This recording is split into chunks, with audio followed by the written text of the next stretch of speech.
10 unsolved o hindi pa nalulutas na kaso ng pagnanakaw sa mundo. Welcome back sa Arvin Polo TV. Dahil sa labis na kahirapan, ang ilan sa atin ay napipilitan ng kumapit sa patalim. At kung minsan nga ay hindi na nila naiisip kung ano ang maaaring mangyari sa kanila kapag ginawa nila iyon. Pero sa kabila nito, bagamat masama ang pagnanakaw, ay marami pa rin talagang gumagawa nito para makaahon sa kahirapan. Pero alam mo ba na may naganap na nakawan sa kasaysayan ang hanggang sa ngayon ay hindi pa rin nalulutas? Pero ano-anong klaseng pagnanakaw ito at saan ito naganap?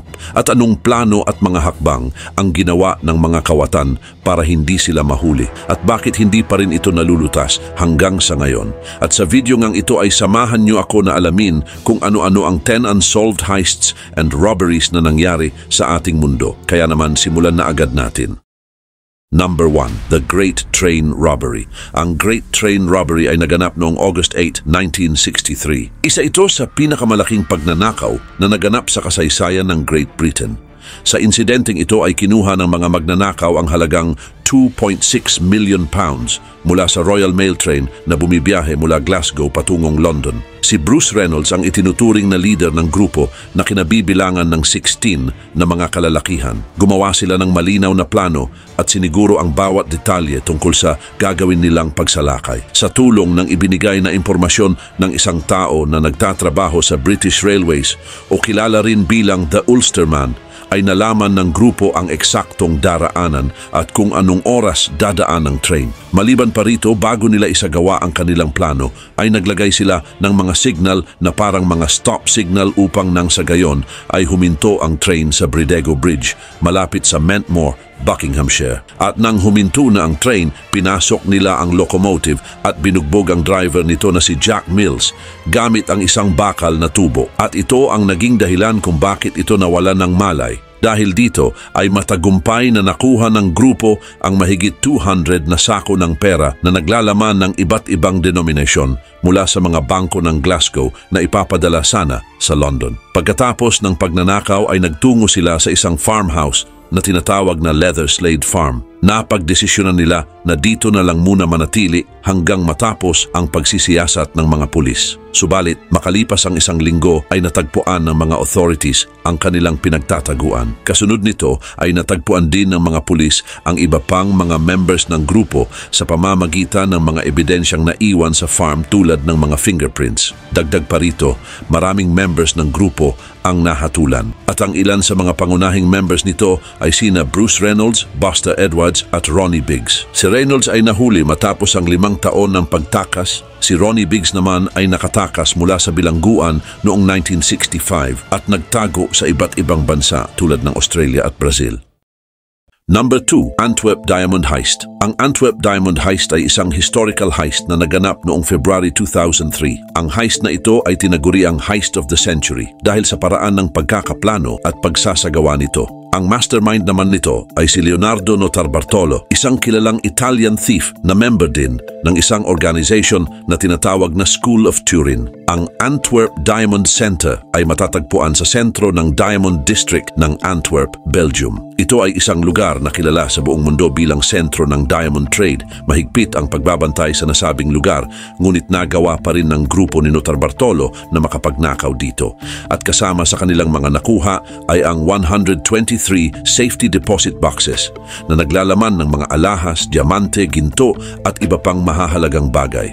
Matagal nilang pinagplanuhan ang pagsasagawa ng heist na ito. Kaugnay nito, si Notarbartolo ay nagrenta ng opisina sa loob ng Diamond Center na siya namang nakatulong sa kanya upang magkaroon siya ng access sa building at sa security nito. Gumamit din sila ng iba't ibang technology at mga equipments upang mapag-aralan ang security ng lugar. Kabilang sa mga ginawa nila ay ang pagbuo ng isang replicated key, pag-disable sa mga security system at paggamit ng mga advanced tools upang malampasan nila ang mga security measures tulad ng motion detectors, heat sensors at seismic sensors.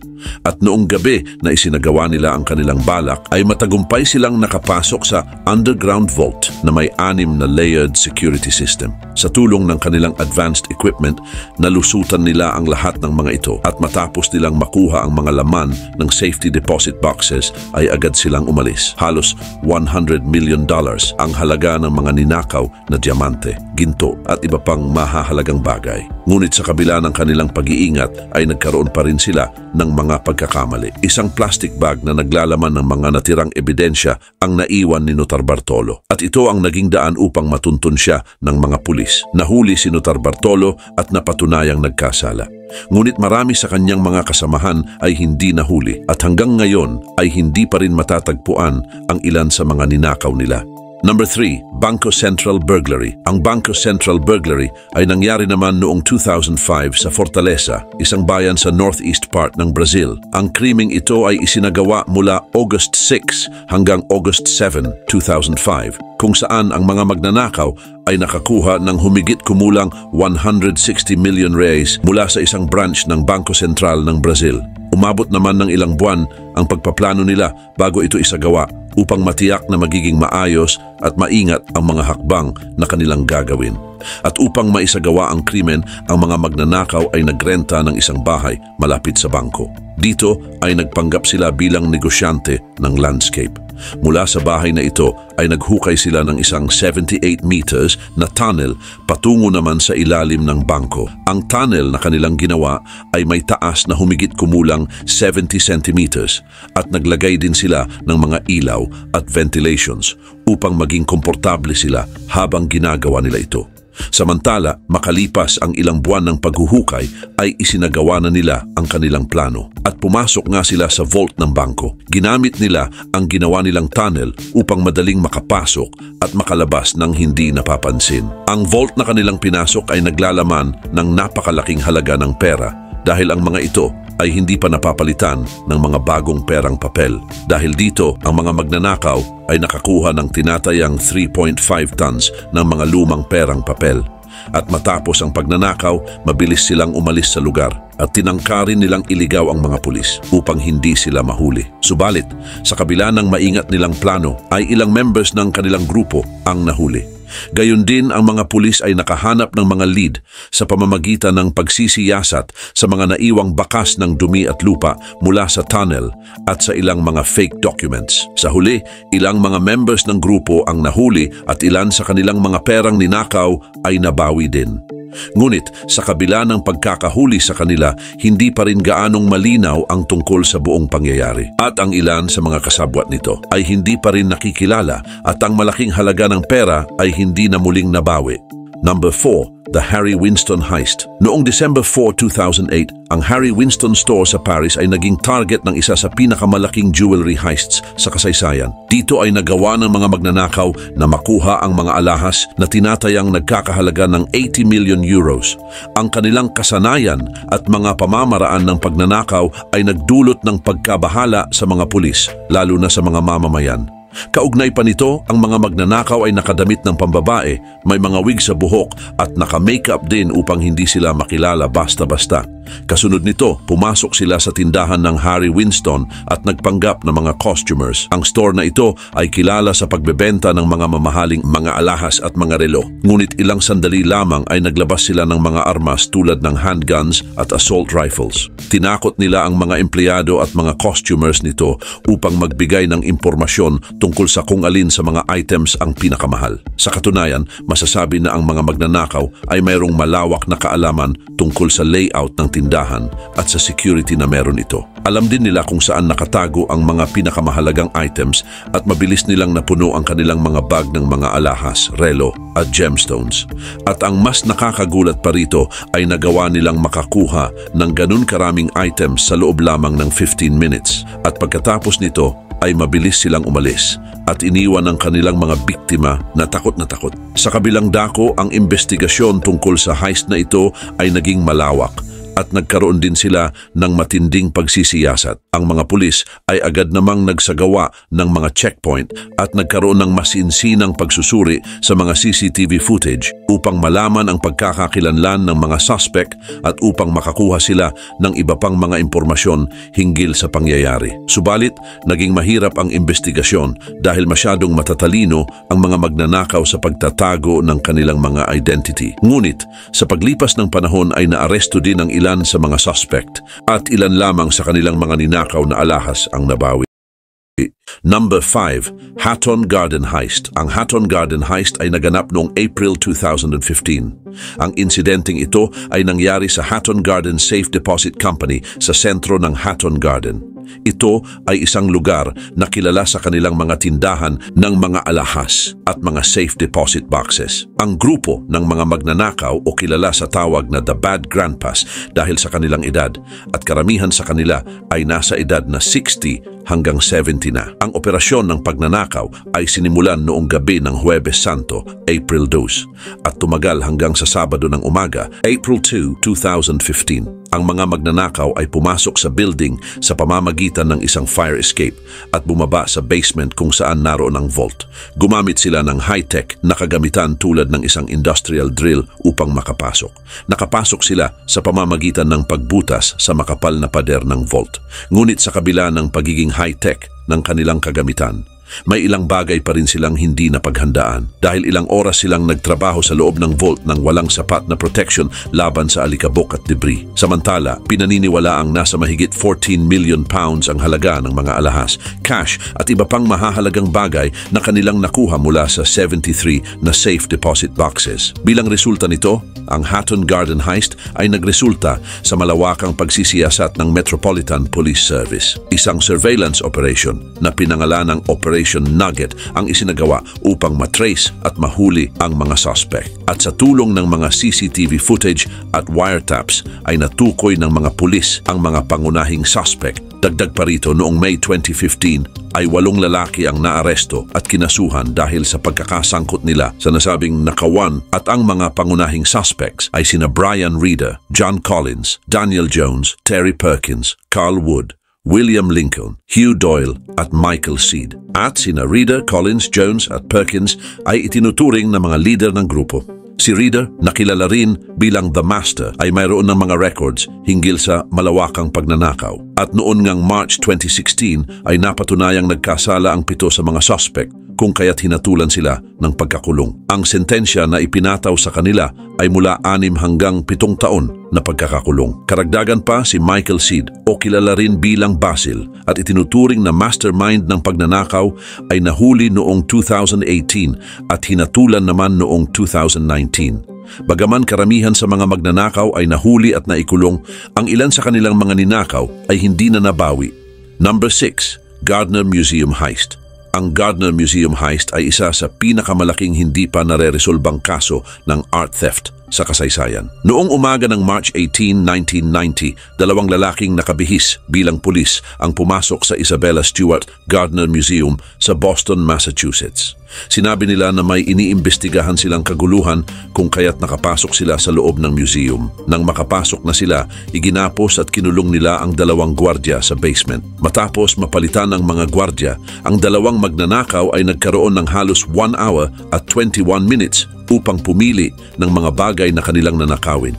Nakuha nila ang 13 na work of art at ang kabuuang halaga nito ay tinatayang umaabot ng $500 million. Kabilang sa mga ninakaw ay ang The Concert ni Vermeer. Isa ito sa 3 kilalang masterpiece na ginawa niya. Gayon din ang The Storm on the Sea of Galilee ni Rembrandt na isang seascape painting at ang Chez Tortoni ni Manet. Kasama rin sa mga ninakaw ang ilang antiquities at Chinese vases. Kapansin-pansin din naman ang paraan ng mga magnanakaw sa pagkuha ng mga artworks dahil hindi nila maingat na inalis ang mga ito mula sa kanilang mga frames na nagresulta sa pagkasira ng mga ito. Maraming mga pag-aaral ang lumabas tungkol sa pagkakakilanlan ng mga magnanakaw at sa kinaroroonan ng mga ninakaw na mga artworks. Ang ilan ay nagsasabi na ang mga ninakaw ay maaring nasa kamay ng mga organized crime groups at ginamit din bilang collateral sa ilalim ng illegal dealings. Maliban pa dito, ang FBI ay nagsagawa din ng maraming operasyon at pag-raid sa mga suspect. Ngunit hanggang ngayon ay wala pa ring nahahanap na kahit anong ebidensya na magtuturo sa mga magnanakaw at sa nawawalang mga artworks. Dahil dito, ang Isabella Stewart Gardner Museum ay nag-aalok ng $10 million na pabuya para sa sinumang makakapagbigay ng impormasyon tungkol sa pagkakakilanlan ng mga suspect at sa kinaroroonan ng mga artworks. Ngunit sa kabila ng malalaking reward at pagsasagawa ng maraming investigasyon ay wala pa ring nakikita na kahit anong lead na makakatulong sa pag-resolve ng kaso. Samantala, ang mga naiwang frames ng mga ninakaw na paintings ay nakabitin pa rin sa museum, blanco at walang laman at nagsisilbing paalala tungkol sa pagkawala ng mga mahahalagang artworks at sa hindi pa nalulutas na krimen. Number 7. Lufthansa Heist. Ang Lufthansa Heist ay isa sa mga pinakamalaking krimen na nangyari sa kasaysayan ng Amerika. Ang nakawan na ito ay naganap noong December 11, 1978 sa John F. Kennedy International Airport sa New York. Ang pagnanakaw ay isinagawa ng mga mafia members na pinamunuan ni James Burke, na kilala rin bilang Jimmy the Gent. Marami ding mga tauhan mula sa Lokisi crime family ang sangkot dito. Ang plano na ito ay nagsimula dahil sa pakikipagtulungan ni Louis Werner na isang empleyado ng Lufthansa Cargo Terminal kay Martin Krugman. Si Martin Krugman naman na isang bookie ang siyang nagpakilala kay Werner sa grupo ni James Burke. Dahil dito, si Burke ay nagplano tungkol sa isasagawang pagnanakaw kasama ang kanyang mga tauhan. Kabilang si Henry Hill na isang kilalang mafia associate at ang kanyang mga crew members. At noong umaga ng December 11, isang grupo na binubuo ng 6 na lalaki ang pumasok sa Lufthansa Cargo Terminal. Nakasuot sila ng ski masks at may dalang mga baril at pinilit nila ang mga empleyado na buksan ang vault. Sa loob lamang ng 1 hour and 4 minutes ay nagawa nilang makuha ang humigit kumulang $5 million na cash at ang $875,000 na mga alahas. Gayun din, ang operasyon na ito ay naisagawa ng mabilis, maayos, at walang nangyari na kahit anong pinsala sa sinuman sa loob ng terminal. Matapos ang heist, si James Burke ay nagsimulang mag-alala na baka isang araw ay may makaalam ng kanyang lihim. Dahil dito ay pinatay niya ang ilan sa mga kasamahan niya, kabilang sina Parnell Stax Edwards na isang getaway driver at si Thomas De Simon. Dahil sa mga pagpatay at pagkawala ng mga suspect ay nagdulot ito ng matinding takot sa mga members ng criminal group at ito din ang naging daan sa pagkakaroon ng masusing investigasyon ng FBI. Subalit dahil na rin sa kakulangan ng ebidensya at sa takot ng mga witness na magsalita, ay hindi nakasuhan ang mga matataas na members ng grupo. Tanging ang insider lamang na si Louis Werner ang nag-iisang nahatulan at napatunayan sa kasong racketeering noong 1979. Number 8. Great Brinks Robbery. Ang Great Brinks Robbery ay nangyari noong January 17, 1950 sa Brinks Armored Car Depot sa North End ng Boston, Massachusetts, USA. Ang isang criminal group na tinaguri ang The Brinks Gang ay nagsagawa ng pagnanakaw at nakakuha sila ng umaabot sa mahigit $2.7 million na cash, checks at money orders. Ang plano ay sinimulan noong 1947 sa pamamagitan ng pagmamanman sa security measures na ipinapatupad ng Brinks Depot. Ang grupo ay binubuo ng 11 members na kung saan ang bawat isa ay may mga experiences na sa paggawa ng mga krimen. Patuloy silang nagmasid sa depot at naghanap ng magandang tiyempo upang isagawa ang pagnanakaw. Sa loob ng 3 taon ay palihim nilang pinlano ang bawat galaw sa kanilang gagawing pagsalakay, kabilang ang pagkuha ng duplicate key sa gusali at mga vault nito. Samantala, ang mga suspect ay nagsuot ng mga ninakaw na uniform ng Brinks at maskara upang hindi sila makilala. Dahil na rin sa mga kaalaman nila tungkol sa security at schedule ng depot, ay nakapasok sila sa Brinks Depot bandang 7:10 ng gabi at sa mga oras na iyon ay kakaunti na lamang ang mga empleyado na naroroon. Ang operasyon na ito ay natapos sa loob lamang ng 30 minutes at walang naitala na may nagpaputok ng baril at wala ring nasugatan. Pagkatapos ng pagnanakaw, ang grupo ay umalis dala ang mga bag na may lamang pera. Samantala, ang mga pulis ay naguguluhan din sa kaso dahil walang naiwan na kahit anong ebidensya na magtuturo sa mga suspect. Subalit sa paglipas ng mga taon, ang grupo ay unti-unting nagkagulo at nagkahiwalay dahil sa hindi pagkakasundo sa paghahati ng mga ninakaw. Ngunit noong January 1956, ang isang member ng gang na si Joseph Specs O'Keefe ay nahuli sa ibang criminal case. At dahil dito ay nagsimula na siyang magbigay ng impormasyon sa mga pulis tungkol sa ginawang pagnanakaw at sa pagkakakilanlan at sa kinaroroonan ng iba pang sangkot sa krimen. Dahil sa kanyang testimony at mga karagdagang ebidensya, ang mga members ng gang ay isa-isang inaresto. Sa kabila nito, $58,000 lamang ang pera na naibalik habang ang natitirang pera ay nawawala pa rin at hanggang ngayon ay hindi alam ang kinaroroonan. Number 9. The Great Plymouth Mail Truck Robbery. Ang The Great Plymouth Mail Truck Robbery ay nangyari noong August 14, 1962. Sa araw na iyon, isang mail truck na naglalaman ng mahahalagang documents at pera na nagkakahalaga ng halos $1.5 million ang ninakaw sa Plymouth, Massachusetts, USA. Ang mail truck na minamaneho ni Edward Gracie ay papunta sa Federal Reserve Bank sa Boston mula sa Cape Cod, habang dumadaan ito sa isang rural na bahagi ng Route 3 sa Plymouth. Isang kotse ang pumunta sa tabi ng truck at pinilit itong huminto. Kaugnay nito, 4 na lalaki na may mga dalang baril ang lumabas mula sa kotse at tinakot ang driver upang makuha ang truck. Matapos ito ay dinala nila ito sa isang disyerto kung saan nila inilipat ang mga bag ng pera at mahalagang documents sa kanilang getaway vehicle.